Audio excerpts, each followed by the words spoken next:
सोचो, अगर कल दुनिया की सबसे पावरफुल मिलिट्री किसी कंट्री पर फुल पावर से अटैक कर दे तो तुम क्या एक्सपेक्ट करोगे? कुछ दिनों में जीत या कुछ हफ्तों में फुल कंट्रोल? लेकिन क्या हो अगर मैं कहूँ कि एक ऐसी कंट्री है जहाँ एंट्री लेना ही सबसे बड़ा चैलेंज है, जहाँ माउंटेन्स तुम्हें रोक देते हैं, डेजर्ट्स तुम्हें तोड़ देते हैं और अंदर जाते ही तुम्हारी पावर धीरे धीरे खत्म होने लगती है। ये कोई मूवी या फिक्शन नहीं है, ये रियल स्टोरी है ईरान की। हिस्ट्री में कई पावरफुल एम्पायर्स ने इस रीजन पर कंट्रोल करने की कोशिश की। कुछ टेम्पोररी सक्सेस मिला, लेकिन लॉन्ग टर्म कंट्रोल मेंटेन करना हमेशा से डिफिकल्ट रहा। तो सवाल सिंपल है, ऐसा क्या है ईरान में जो इसे इतना स्ट्रॉन्ग बना देता है? क्या सिर्फ आर्मी स्ट्रॉन्ग है या फिर जमीनी लोकेशन और स्ट्रेटजी मिलकर इसे एक नेचुरल फोर्ट्रेस बना देते हैं? तो आज की वीडियो में हम सिंपल और रियल फैक्ट्स के साथ स्टेप बाय स्टेप समझेंगे कि आखिर ईरान को कंट्रोल करना इतना मुश्किल क्यों माना जाता है। और वीडियो को एंड तक देखना, क्योंकि आखिर में तुम खुद डिसाइड कर पाओगे क्या कोई भी पावर इस चैलेंज को इजीली हैंडल कर सकता है या नहीं। देखो, सबसे पहले और सबसे इम्पोर्टेंट फैक्टर जियोग्राफी है। ईरान की लोकेशन ऐसी है कि ये नेचुरली प्रोटेक्टेड है। वेस्ट और साउथ साइड पर ज़ेग्रास माउंटेन है। ये माउंटेन्स हंड्रेड्स ऑफ किलोमीटर्स तक फैले हुए हैं रफ टेरेन के साथ। यहाँ लार्ज टैंक्स और हेवी व्हीकल्स को मूव करना स्लो हो जाता है और आर्मी इजीली विजिबल टारगेट बन जाती है। और नॉर्थ साइड पर अल्ब्रोज माउंटेन्स हैं, जहाँ स्टीप पीक्स और नैरो पासेस हैं। मतलब एंट्री पॉइंट्स लिमिटेड हैं और डिफेंड करना इजी हो जाता है। और मान लो किसी तरह आर्मी माउंटेन्स को क्रॉस भी कर ले तो उन्हें अंदर मिलते हैं डेजर्ट्स, दश्ते कावीर और दश्ते लूत। और ये दुनिया के सबसे हार्श डेजर्ट्स में से एक है। यहाँ टेम्परेचर बहुत हाई होता है, वाटर सोर्सेज लिमिटेड होते हैं, नेविगेशन डिफिकल्ट होता है। सिंपल में एनिमी को पहले नेचर ही वीक कर देता है। और अब आते हैं हम ईरान के सबसे powerful strategic point straight of Hormuz पर। ये एक नैरो सी पैसेज है जो पर्शियन गुल्फ को ओपन ओशन से कनेक्ट करता है। दुनिया का अराउंड 20% ऑयल यहीं से पास होता है, इसीलिए ये रूट ग्लोबल इकोनॉमी के लिए बहुत इम्पोर्टेंट है। और ईरान इसका नॉर्दर्न साइड कंट्रोल करता है।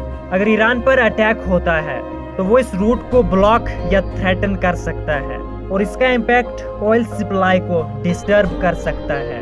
प्राइसेस इंस्टेंटली बढ़ सकते हैं और ग्लोबल मार्केट्स अनस्टेबल हो सकती हैं। इस सिचुएशन में दूसरी पावरफुल कंट्रीज भी इन्वॉल्व हो जाती हैं, क्योंकि उनकी इकोनॉमी पर भी इफेक्ट होता है। तो ईरान यहाँ पर सिर्फ मिलिट्री से नहीं बल्कि इकोनॉमिक प्रेजेंस से भी डिफेंस कर सकता है।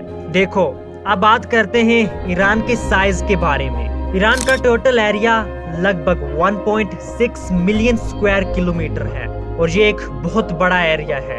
अगर कोई आर्मी अंदर घुसती है तो उसे लार्ज सप्लाई लाइंस मेंटेन करनी पड़ेंगी। हर जगह कंट्रोल बनाना बहुत मुश्किल होता है और ये सब आसान नहीं होगा। जितनी आर्मी अंदर जाती है उतना फ्यूल ज्यादा चाहिए, उतना ही फूड भी ज्यादा चाहिए और उतना ही रिस्क भी बढ़ता है। इसीलिए ईरान इस सिचुएशन का फायदा उठाता है। वो डायरेक्ट लार्ज बैटल से बचता है और वो स्मॉल अटैक्स करता है, सप्लाई लाइंस टारगेट करता है, एनिमी को स्लोली वीक करता है। और ये स्ट्रेटजी टाइम लेती है लेकिन बहुत इफेक्टिव होती है। देखो, ईरान एक डाइवर्स कंट्री है जहाँ डिफरेंट एथिक और कल्चर ग्रुप्स एग्जिस्ट करते हैं। नॉर्मली डिफरेंसेस होती हैं, लेकिन जब एक्सटर्नल थ्रेट आता है तो सिचुएशन चेंज हो जाती है। लोग अपनी कंट्री को डिफेंड करने के लिए एक हो जाते हैं और इसका रियल एग्जाम्पल है ईरान इराक वॉर 1980 से लेकर 1988 तक। ये वॉर 8 साल तक चली, हेवी डैमेज हुआ, बहुत लॉस हुआ, लेकिन ईरान ने अपनी कंट्री को डिफेंड किया और इस वार को कंटिन्यू रखा। देखो, इससे ये समझ आती है कि जब सर्वाइवल की बात होती है तो यूनिटी स्ट्रांग हो जाती है और एक यूनाइटेड पॉपुलेशन किसी भी इन्वेडिंग फोर्स के लिए बहुत बड़ा चैलेंज होता है। और अब हम इन सब फैक्टर्स को एक साथ देखते हैं। माउंटेन्स जो एंट्री डिफिकल्ट बना देते हैं, डेजर्ट्स जो सर्वाइवल टफ कर देते हैं, स्ट्रेट ऑफ हॉर्मुज जो ग्लोबल प्रेशर क्रिएट करता है, लार्ज साइज जो एनिमी को स्क्रैच कर देता है, और यूनाइटेड पॉपुलेशन जो रेजिस्टेंस को स्ट्रांग बनाती है।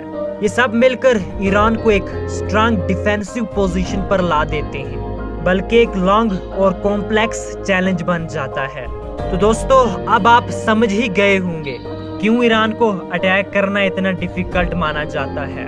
अगर आपको ऐसी सिंपल और फैक्ट बेस्ड वीडियोस पसंद आती हैं तो वीडियो को लाइक करो, शेयर करो, चैनल को सब्सक्राइब करने के साथ साथ और एक अच्छा सा कमेंट करो। और नेक्स्ट वीडियो किस टॉपिक पर चाहिए वो भी कमेंट कर दो।